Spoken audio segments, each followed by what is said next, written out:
লক্ষ্মীপুরে আসন্ন ত্রয়োদশ জাতীয় সংসদ নির্বাচন ও 2026 সালের গণভোটকে সামনে রেখে জনগণের মুখোমুখি অনুষ্ঠানে এক মঞ্চে উঠেছেন লক্ষ্মীপুর 3 আসনের 6 জন প্রার্থী। মঙ্গলবার বেলা 11টায় শহীদ মিনার প্রাঙ্গণে সুশাসনের জন্য নাগরিক সুজনের আয়োজনে অনুষ্ঠিত এই অনুষ্ঠানে প্রার্থীরা সরাসরি জনগণের প্রশ্নের উত্তর দেন।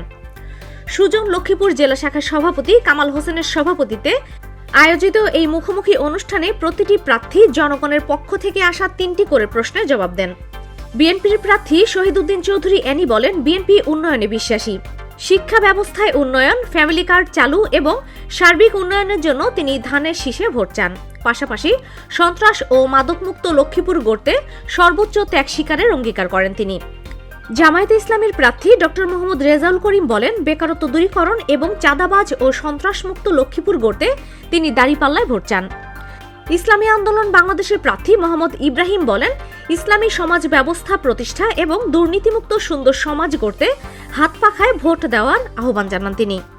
এ সময় অন্যান্য দলের প্রার্থীরাও এলাকায় উন্নয়ন নিয়ে তাদের বক্তব্য তুলে ধরেন। অনুষ্ঠানে শান্তিপূর্ণভাবে ভোটাধিকার প্রয়োগ, সুষ্ঠু ও গ্রহণযোগ্য নির্বাচন এবং সংস্কারের পক্ষে গণভোটে অংশগ্রহণের বিষয়গুলো বিশেষ গুরুত্ব পায়।